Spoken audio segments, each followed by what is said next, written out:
There are moments in life, lasting no more than a single breath, yet powerful enough to change everything.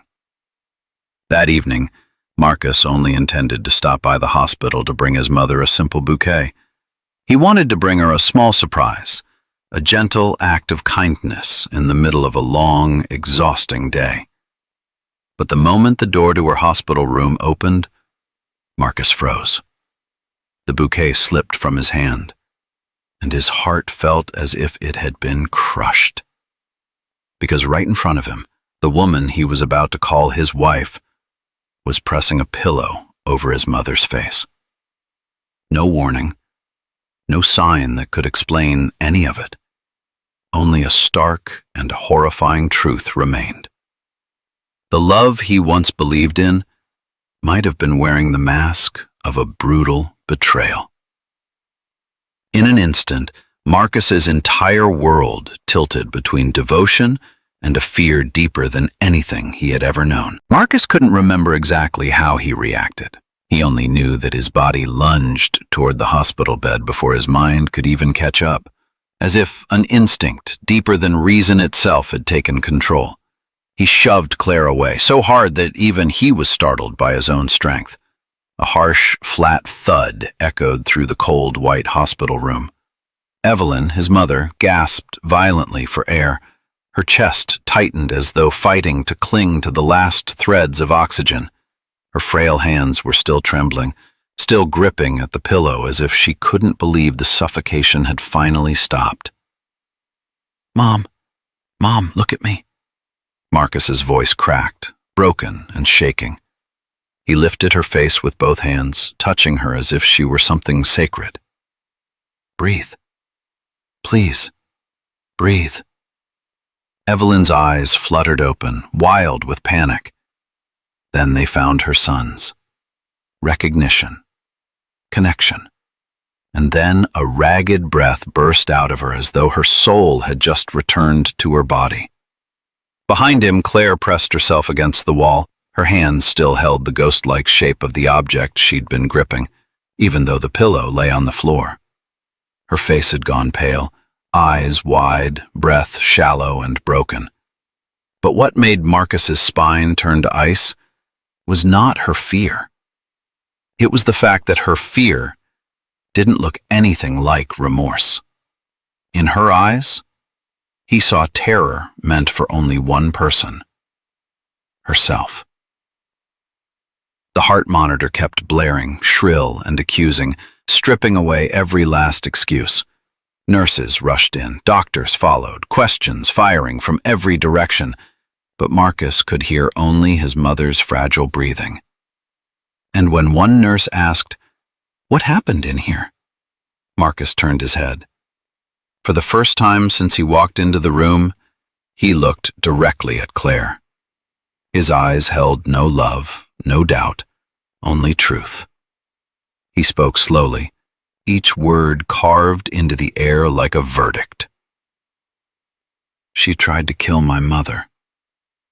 I saw it with my own eyes." Claire burst into tears. "Marcus, no. No, it's not what you think. I was trying to help her, I swear. I didn't do anything wrong." But Marcus's voice no longer trembled. No anger, no shouting. Just a calmness more terrifying than rage. "I saw you press the pillow over my mother's face." The room fell into a heavy, suffocating silence. The kind of silence born from a truth that can never be undone. The silence of a heart being torn in two, yet forced to stay steady to protect the one person who mattered most. Claire's sobs echoed across the small hospital room, blending with the red flashing beeps of the monitor. She tried to step toward Marcus, but security was already blocking the doorway. "Marcus, please." Her voice trembled, not from guilt, but from the terror of watching everything she had built begin to collapse.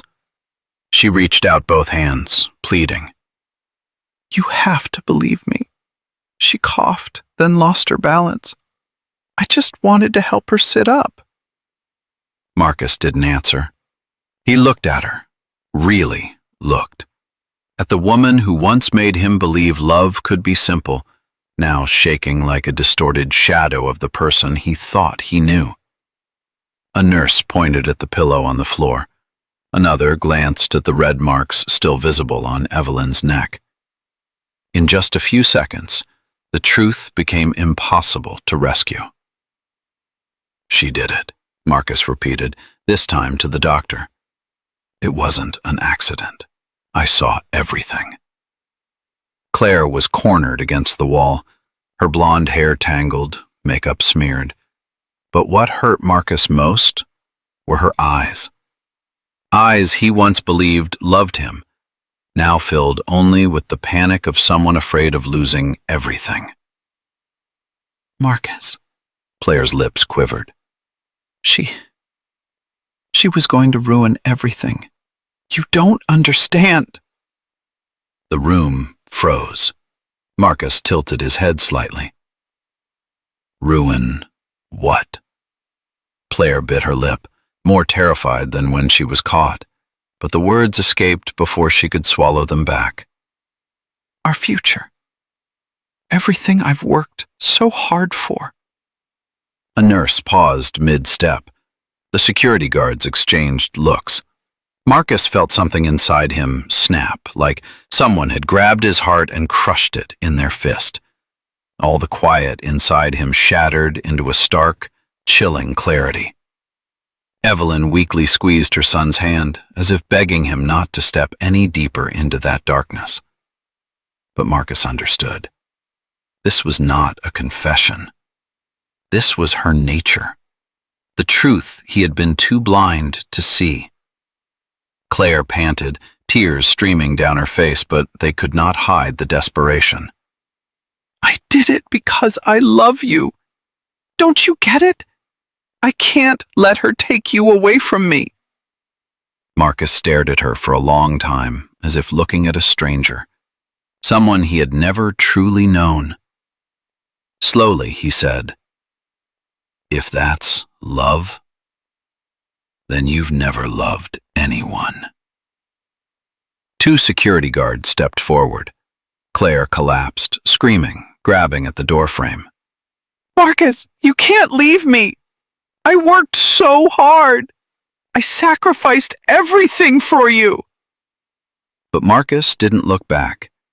He turned toward the hospital bed, holding his mother's hand as if clinging to the only truth left in his life. The door closed behind Claire. Her cries faded down the long hallway, swallowed whole, disappearing like a storm that had already passed, leaving behind a silence brutal in its finality. Marcus lowered his head, his hand tightening around his mother's. The words slipped out, not meant for Claire, but for himself. "I honestly don't know what I've been believing in all this time." The hospital hallway that night was so cold that Marcus felt as though every breath he took turned into smoke. He stood there, leaning lightly against the wall as the police asked him to recount everything. Marcus spoke in an even, steady voice, neither high nor low, as if he were retelling a story that didn't belong to him. Opening the door, the pillow, his mother's broken gasps, Claire's expression, and the horrifying sentence she had let slip. A female officer looked at him, her eyes softening. "Do you think she had a motive?" Marcus closed his eyes. That question cut straight to the place he had been avoiding. Evelyn, his mother, had tried to talk to him just 1 week earlier. So gentle, so careful, afraid to hurt him. "Sweetheart, I see you're happy, but is everything moving too fast? I'm not sure Claire is who you think she is." Marcus had laughed then, hugged her, and told her she worried too much. He trusted Claire, trusted her with a heart that had longed for love after years of knowing nothing but work. Now every word his mother had spoken echoed through the empty hallway, sharp as shattered glass cutting into him.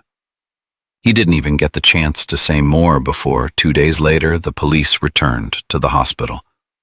The same female officer. Her voice is lower now, but warmer. We searched Claire's apartment. Her name alone made Marcus's chest tighten. A thick file dropped onto the small table beside the chair. Marcus opened it, page by page. He didn't want to, but he had to. Months of overdue credit card payments, a repossession warning, frozen accounts. Her event planning company had gone bankrupt 6 months earlier. But what made Marcus's blood run cold was the search history on her computer. Marcus Dalton Charity Gala. Marcus Dalton Net Worth. High-profile investors psychology. Harborview Charity Guest List. All saved, some bookmarked. Articles about him, old interviews. He often attended the scheduled charity events. Marcus let the folder slip from his hand. His fingers trembled. The officer spoke slowly, carefully, trying not to break him further. She'd likely been studying you for some time before, coincidentally, meeting you at the gala. It was no longer a suspicion, no longer intuition. It was truth, raw and undeniable. Marcus swallowed hard. His voice tightened. And my mother? Why would she? The officer looked at him, then lowered her voice. We believe Claire feared Evelyn would convince you to postpone the wedding. If you listened to your mother, Claire would lose her chance at accessing your finances. Marcus stood still, dizzy, every scattered piece finally locked together. But the cost of the truth was unbearable. When he returned to the room, Evelyn was awake. She looked at him for a long moment, not with the eyes of someone who had narrowly escaped death, but with the eyes of a mother who could see her son breaking inside. Marcus. She reached out, and he immediately held her hand. That hand was weak, but warm enough to make his eyes burn. Don't blame yourself, my son. Marcus let out a painful, cracked laugh. I didn't listen to you. I let her into our lives, and I almost lost you. Evelyn shook her head, a slight movement, but strong enough to stop him. She squeezed his hand, her voice hoarse yet firm. The person who wanted to hurt me wasn't you, and the person who hurt you wasn't you either. You loved with a heart that's too honest, and sometimes that honesty is exactly what makes you easy to take advantage of. A hot tear slid down Marcus's cheek. He lowered his head, pressing his forehead to his mother's hand, allowing himself for the first time in years to be vulnerable, to be someone's child. Evelyn gently brushed his hair, whispering as she used to when he was little. Don't blame your heart, because that same heart saved me today. And in that moment, Marcus understood. It wasn't only his mother who had survived. He too had been saved from a life he was never meant to belong to. In the days that followed, as Evelyn slowly began to recover, Marcus barely left her hospital room. He stayed beside her, adjusting her blanket, reading a few pages aloud in his steady, warm voice, or simply watching her breathe, as if each breath she took was the only thing still holding his world together. But the quieter everything became, the more chaotic Marcus's mind grew. Whenever he closed his eyes, the image of Claire cowering in the corner, her eyes, frantic yet utterly devoid of remorse, flashed before him like a clean, sharp blade. And immediately after that came the vision of his mother's fragile hands clawing for life, the terror in her eyes as air was stolen from her lungs. All those moments blended, cutting deeper and deeper into him. One afternoon, after Evelyn drifted into sleep, Marcus stepped into the hallway to take a long, steady breath. But instead of relief, his chest tightened, as if someone were gripping his ribs from the inside. Something within him, something that had been silent for years, was now beginning to open. Not anger, not resentment, but an old ache, a quiet shame, and a series of questions he had never once faced. Claire wasn't merely a betrayer. She was the final needle pressing into a wound he had carried all his life, a wound he had never truly understood. Old memories surged up without warning. Marcus saw himself at 8 years old, standing by the doorway as his father left for good. No promise to return, no goodbye hug, just the slam of a door so hard the entire house rattled.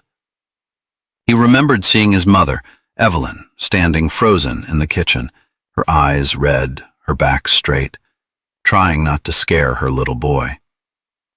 His father never came back.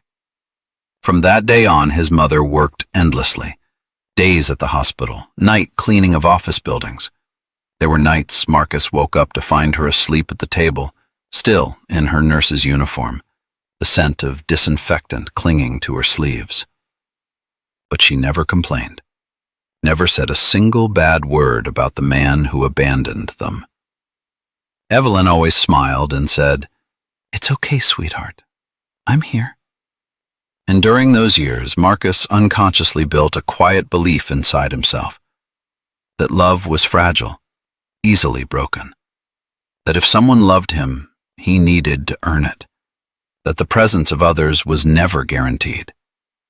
So as he grew into a successful businessman on the outside, his heart still carried an unspoken emptiness, a silent gap he had never named.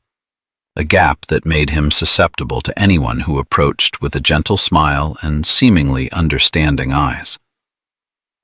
Claire had entered that emptiness, not with genuine love, but with the carefully crafted skill of someone who knew exactly what her target needed to hear. He had met her at the charity gala, and the moment Claire smiled, Marcus thought it was sincerity, the kind he rarely received.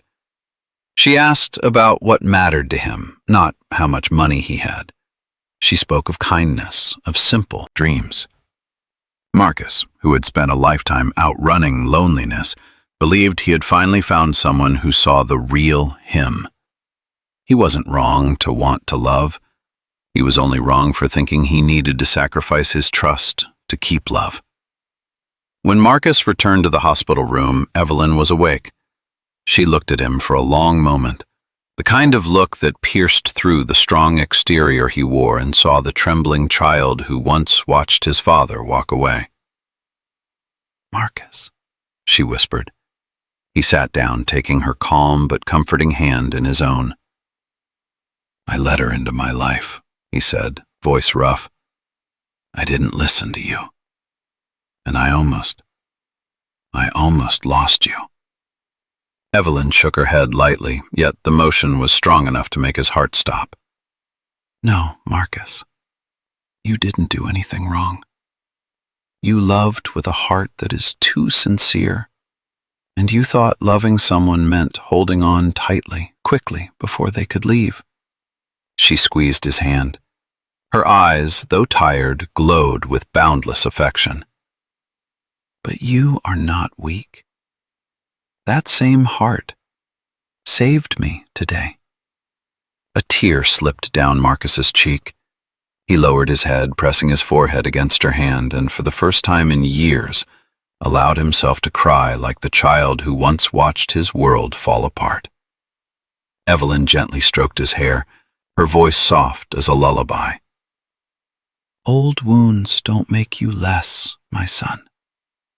They remind you that you deserve to be loved truthfully, not with lies." And in that moment, Marcus understood something more profound than everything else. It wasn't only his mother who had been saved. He, too, had just been pulled out of a life he was never truly meant for. The next morning, the sound of police shoes echoed down the hospital corridor, carrying through the air that smelled of disinfectant and stale coffee. Marcus had just sat down to feed his mother a bit of porridge when a security guard gently knocked on the door, informing him that the investigators wanted to speak with him again. Evelyn gave him a faint nod, telling him without words that she was all right and that he should go and face whatever awaited him. Marcus brushed his hand lightly over hers before stepping outside. Two investigators were waiting near the large window at the end of the hallway. Morning light fell across their faces, casting sharp contrasts of brightness and shadow, much like the story they were about to tell him. The female officer spoke first, her voice steady but tinged with something like regret. "We have the results of our interview with Claire." Hearing that name tightened Marcus's chest, but he didn't step back. He didn't look away. "She admitted to several things," the officer continued, "and with her statements, along with the evidence we've collected, we have sufficient grounds to proceed with a formal arrest. Claire will be charged. She's likely facing a significant prison sentence." Marcus lowered his gaze to his hands. Last night, those hands had clung to his mother's with the most profound desperation he'd ever felt. Today they trembled again, not from fear, but as if the last strand connecting him to the woman he once believed he would spend his life with had finally snapped. He asked quietly, "What did she say about my mother?" The officer paused a moment, then replied, "Claire said Mrs. Evelyn was the only person who could make you stop, and if you stopped, her plan would fall apart." Plan. A simple word, yet when it reached Marcus's ears it weighed as heavily as 100 stones. The love he thought he'd found, the love he trusted with all his sincerity, had been nothing more than a calculated, long-term design. His heart no longer felt shattered, it felt empty, emptier than grief, so empty that even pain couldn't find a place to settle. When he returned to the room, Evelyn was sitting up against her pillow. Her eyes met his, the kind of gaze that seemed to read the entire collapsing world inside her son. She opened her arms, and Marcus didn't say a word. He went into them. He buried his face in her shoulder like a child seeking shelter. Evelyn stroked his hair gently, slowly, the same way she had when he was little and frightened by thunderstorms. "Marcus," she whispered, "you've lived with a wound no one could see, and it led you astray. You trusted the wrong person, not because you were weak, but because you had spent too long wanting to be loved." Marcus tightened his hold on her hand, his voice breaking. "I don't know how to trust anyone anymore." Evelyn gave a sad smile, her eyes soft as late afternoon sunlight.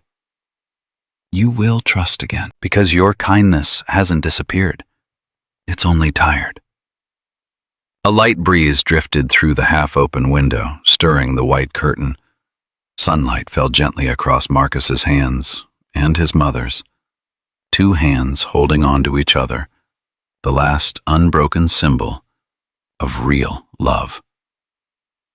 That afternoon, the doctor came in to say Evelyn was improving and would soon be moved out of the intensive monitoring unit. After he left, Marcus sat beside her, watching her resting figure, tired but peaceful. For the first time in years, he wasn't thinking about business deals, meetings, or the life of ceaseless motion that had consumed him. He thought only of his mother. At that moment, he ran into the room to save her, of the voice inside him, an instinct he couldn't explain, pulling him back just in time. "Mom," Marcus said softly, "I think something pulled me back that day. Not logic, not habit. Like someone grabbed my shirt and said, 'Go back.'" Evelyn looked at him for a long moment, then smiled with a calmness that only people who had weathered many storms could possess. "There are things," she said, "that don't need explaining. You only need to know they saved us both." Marcus lowered his head, and for the first time since everything happened, he felt something small, fragile, but whole. A thin beam of light cuts through the heavy darkness inside him. That evening, as the city lights flickered to life below, Marcus sat beside his mother, his gaze drifting over the glowing windows across the skyline. He knew he still had many things to face: the pain, the betrayal, the emptiness Claire left behind. But he also understood, for the first time, that he did not have to face them alone. Evelyn was here, and that was enough to begin again. The days that followed drifted by slowly, like morning mist gliding across a quiet lake. Each morning, Marcus made coffee for his mother, a new habit, one he'd never had the time for before. Evelyn sat propped against her pillows, her hands still weak, but her eyes lighting up every time her son walked into the room. They didn't need many words. Between them existed a strange, peaceful stillness, as if both had finally found a space life had once forgotten to give them. News about Claire arrived the same day Evelyn was transferred to a regular room. A call from the attorney informed Marcus that Claire had officially been charged with aggravated assault and that she would likely accept a plea deal to avoid a lengthy trial. After hearing this, Marcus stood by the window for a long time, staring at a pale blue patch of sky framed by the city buildings, feeling an odd emptiness settle inside him. No anger, no hatred, just a hollow space. He thought he would tremble hearing such news, but instead, it felt like watching a door close, not slamming shut like a storm, but closing quietly, the way someone might place a gentle period at the end of a sentence that never should have been written in the first place. That evening, Marcus brought a small potted plant into his mother's room. Evelyn was watching the sunset paint the distant windows red. Hearing his footsteps, she turned and smiled. A smile, Marcus realized, he hadn't seen properly in far too long. "You heard, didn't you?" she asked. Marcus nodded. "Yes, Claire will be held accountable for what she's done." Evelyn studied him, her eyes neither bitter nor vengeful, only weary, the kind of weariness born from having seen too much of life's darker edges. "Do you hate her?" she asked softly. Marcus sat beside the bed, his fingers interlaced. He thought for a long moment before shaking his head. "No, I don't hate her." He exhaled, lightly, almost peacefully. "I just feel sorry. She could have chosen a different way to live, a kinder way, but she chose desperation." Evelyn nodded as though that was the answer she'd hoped he would find. "Sometimes the most desperate people hurt others the most. But you don't have to hold that pain inside you. Let it go, son, so it doesn't pull you under." Marcus looked at her quietly. "I'll try," he whispered. "I want to learn how to let go, instead of clinging to people who were never meant to stay." That night, when the city lights flickered on, Marcus and Evelyn sat together by the window. The glow from the buildings reflected softly onto his mother's face, fragile yet peaceful, as though she had walked through darkness and returned whole. Marcus gently placed a shawl around her shoulders. "Mom," he said, voice softening, "I think this is the first time in years I'm really living. Not running, not hiding, not pretending to be strong." Evelyn took his hand and smiled. "You're just coming home.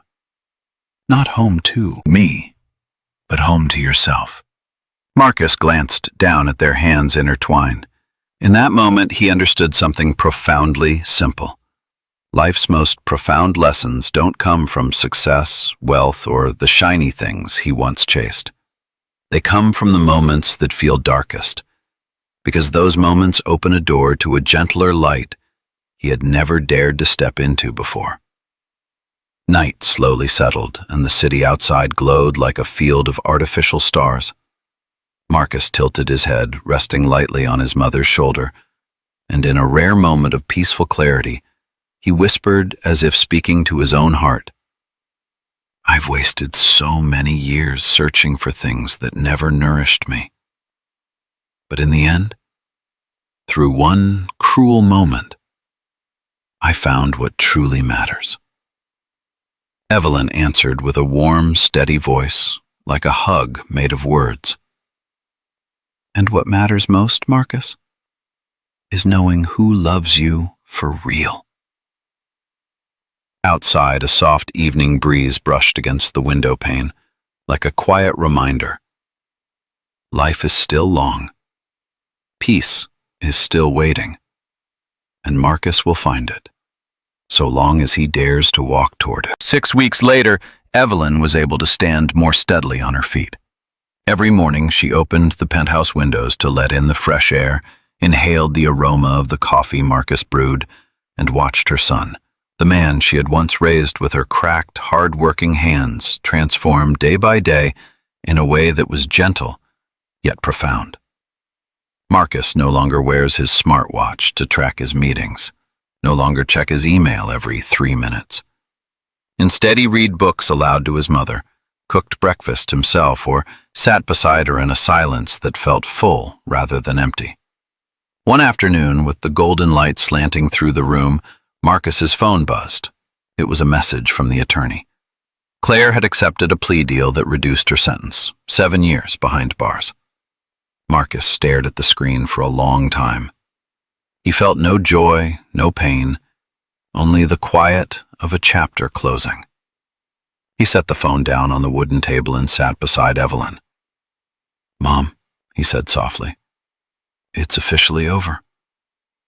Evelyn paused in the middle of folding a scarf, then looked at him with eyes warm as the late afternoon sun. "And inside your heart, is it over too?" Marcus stayed silent. There was no need to answer.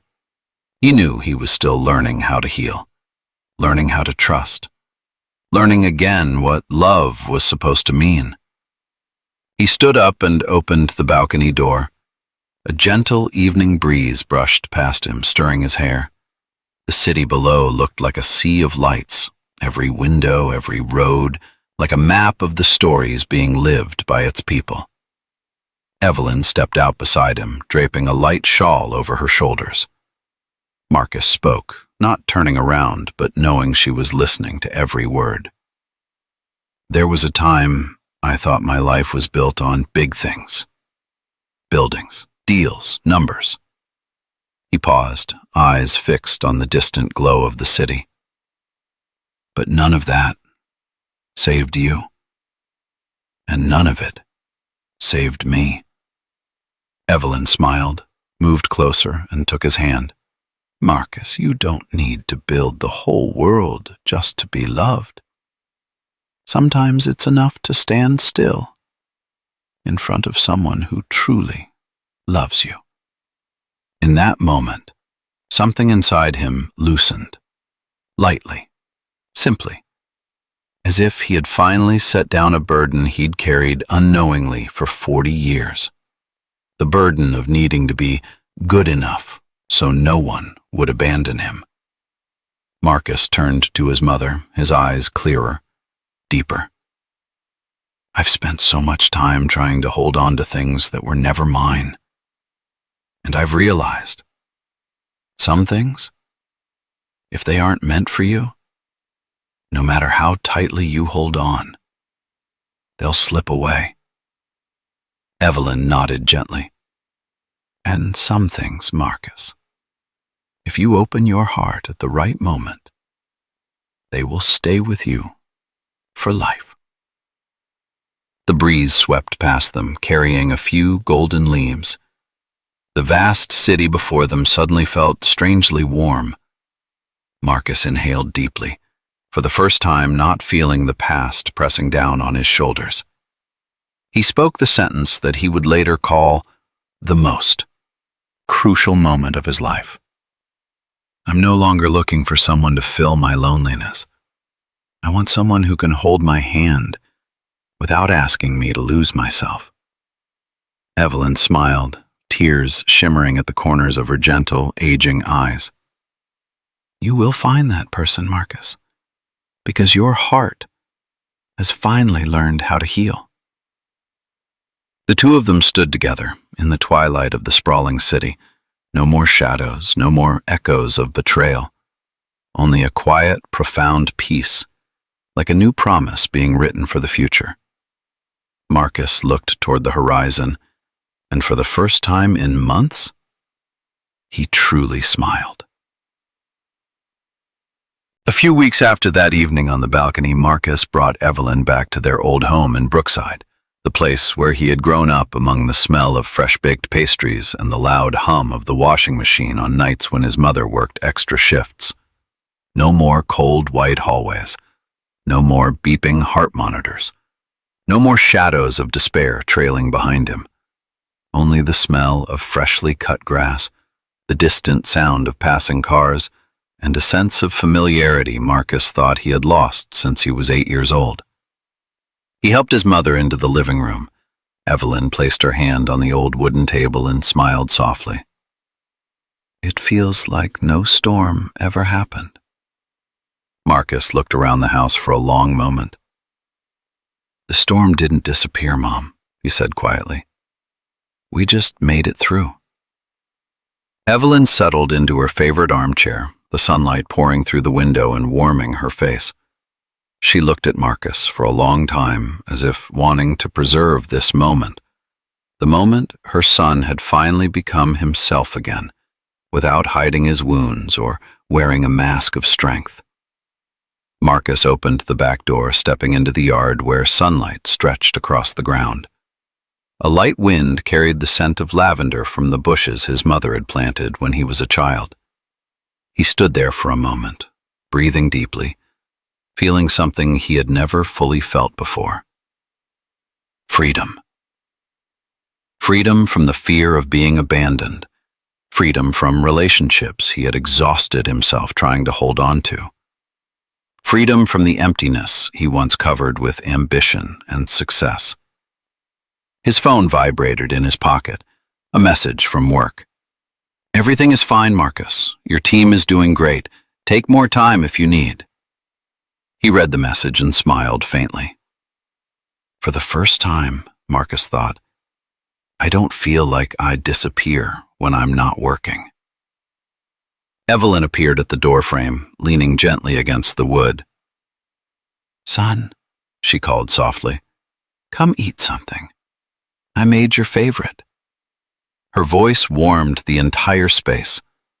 Marcus turned back, his eyes soft, the eyes of a man who had finally found his way home after years of wandering lost.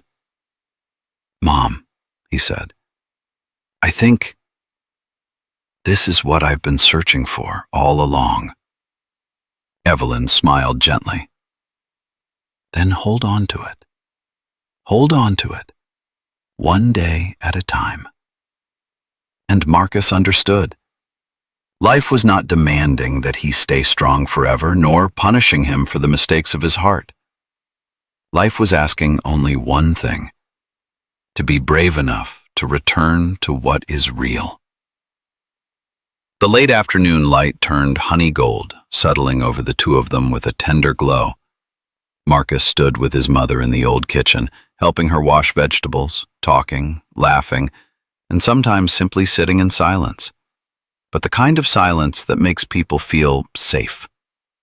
And in that moment, he knew that his journey didn't end here. It was only beginning. A journey not to search for someone to fill the emptiness, but to find himself within the peace he had once overlooked.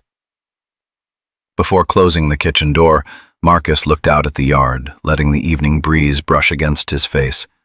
He whispered to himself, the road ahead may be long, but at least, this time, I'm walking with feet no longer led by fear.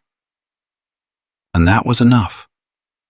Enough for a heart that had once been shattered to begin beating again in its own rhythm. Autumn arrived as gently as an apology from the earth, laying a soft golden glow over the small streets of Brookside like a warm blanket.